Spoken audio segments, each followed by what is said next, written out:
So I was a very early adopter of drones, and ADVChina was a very early adopter of drones. In fact, if you go back and look at our old videos, you'll see we started using drones a long time ago, pretty much when they first came out. And that's because, well, I was lucky enough to get my hands on a sample drone to test, at least test for a month, way back when from DJI, since I actually know some of the people at DJI. And well, you can see gratuitous drone shots all the way back years ago in ADVChina videos. And as drones evolved, so did the laws around drones here in China. And of course, there are some difficult laws to get past, and there's a massive learning curve as to how to fly a drone and where you can fly it and how they work and all that sort of thing. And as you may have noticed, during conquering northern China, we used a drone a lot.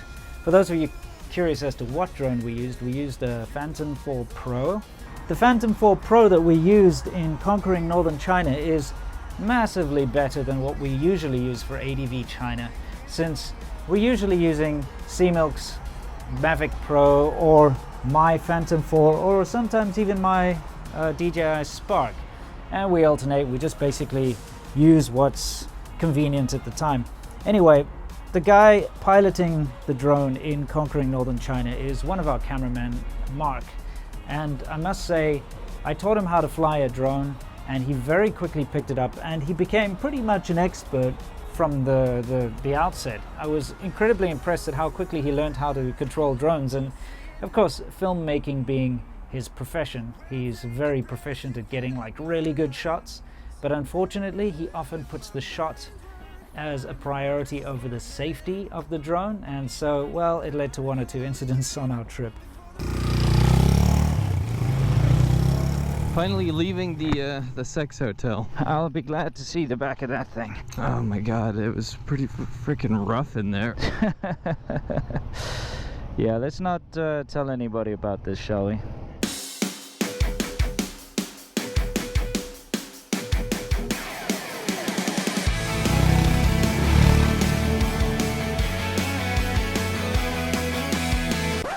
We were going out to check out these so-called crabs that are raised in rice paddies. Turns out there were no crabs, but we thought we'd get this like really fantastic shot of us riding through the rice fields. And well, let's just say that Mark flew at full speed backwards into a power line and pretty much destroyed the drone. Mark, don't beat yourself up, I'll do it for you. Mark feels really bad because he crashed the drone. As he should. I mean, everything's on the line. What a piece of shit.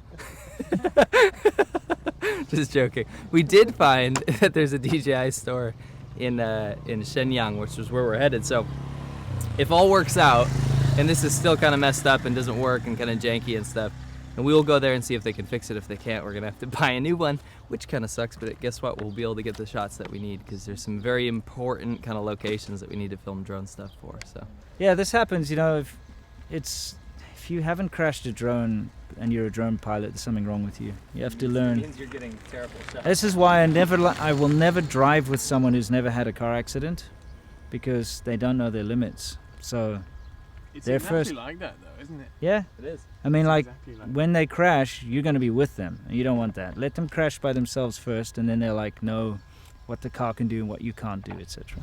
Or in this case, crash with everyone and ruin it all for everyone. I would say no. It will take off and it will hover and kind of fly around like a crazy little boy, and then it'll come back down and we'll have to go get it fixed or get a new one. That's what I'm calling. Sounds good. Hey!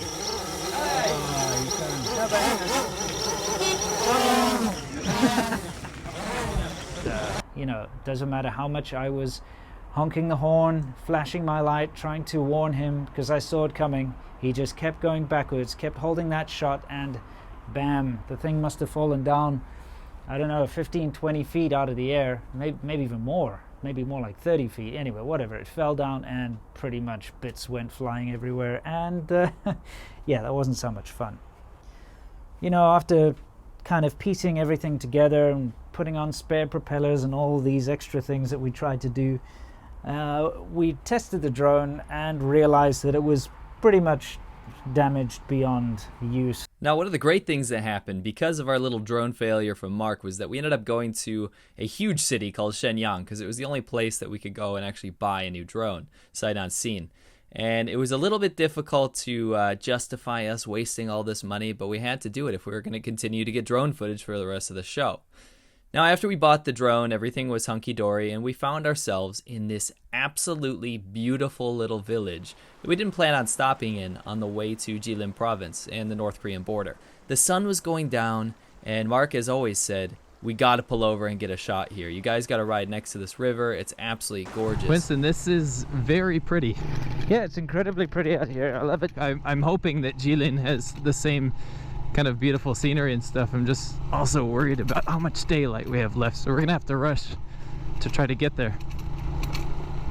The problem with that was that the drone was not fully charged. When it reaches a certain critical level of battery, it will start to land by itself, and there's nothing you can do to stop it. So it started to go down into the river, and he had no option. He couldn't make it over back to the side which he was standing on. What you're actually going to see now is a part that was completely cut from the show. And yeah, enjoy this little drone trouble that we had in this village in Liaoning. Did you get it, Rick? What's so funny? I might have to do a river crossing to fetch the drone. Are you serious?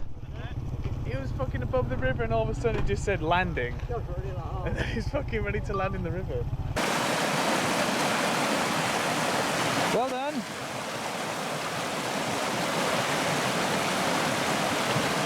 Cool.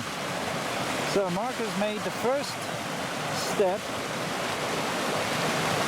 So Mark is flying the drone over there, and he basically flew it across the river, and it landed and ran out of battery. So he's taken his shoes off and he's crossing the river now. And right now everyone in the village is absolutely spazzing out, saying he's gonna drown because it's way faster and deeper than he's used to. So we're gonna find out. I'm gonna watch him from here, and yeah, just hope for the best.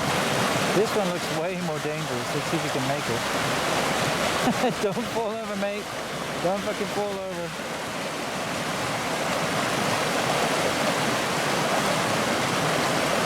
Bear Grylls style. That's actually looking pretty dangerous.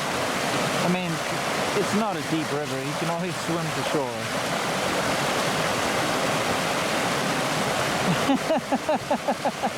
He's gotta be fucking freezing in there. How's he gonna come back with a drone? Oops. Sorry.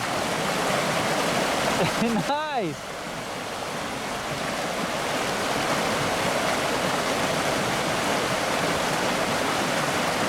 Spider Mark, Spider Mark. This guy said that Mark is especially talented because he made it across.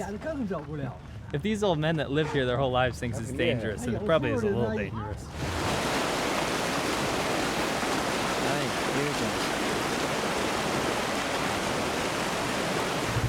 Well, he's found it, but I have to go try to find a way. Yeah, they said, everyone said you just have to just go do a circle. It's really close. What do you mean do a circle? 压搞小头，那么上去，完了搞到这山那就下来了。 Oh, you can come off the ramp. 那你要截吧，你要摩托车截，搞那么撞也在上去。 Go for it. You running? Yeah. Gonna go fetch Mark. So yeah. 离你们这儿吉林是要多少时间？吉林到吉林界儿大约200里地吧，高气来那么走。3个小时。 3个小时。到吉林。 They're all recommending that we find a hotel room because it's a little bit far, So yeah, I don't know. It's going to be difficult to convince Winston to. It's going to be difficult to convince Winston to pull over. Winston always wants to push it and push it and push it, and he says, "Oh my God, it's so dangerous to drive at night. We should totally not ride at night." And then we end up riding at night like a lot. We're in Jilin province and we have to be very careful because the roads are unlit and it's about to get really dark. See? Nothing. So guys, if you want to see the results of, you know, all the stuff we went through, you really should check out the show. It's fantastic. If you haven't seen Conquering Northern China, I implore you to go buy it and watch it. And this is not just because I want you to buy our show. This is because I want you guys to have an amazing experience and see a part of China that nobody ever gets to see. You know, we really did go into the back roads. We saw some amazing stuff and met some really interesting people along the way. And this is like a once-in-a-lifetime sort of a trip. And this is the kind of thing that you will only ever see through this video, because unless you actually trek into the back roads of China, which I highly doubt you'll end up doing, you're going to miss out. So go ahead, go get the documentary, go watch it, you're going to love it. And as always guys, unlike Mark's drone flying skills, but like his filming skills, as always, stay awesome.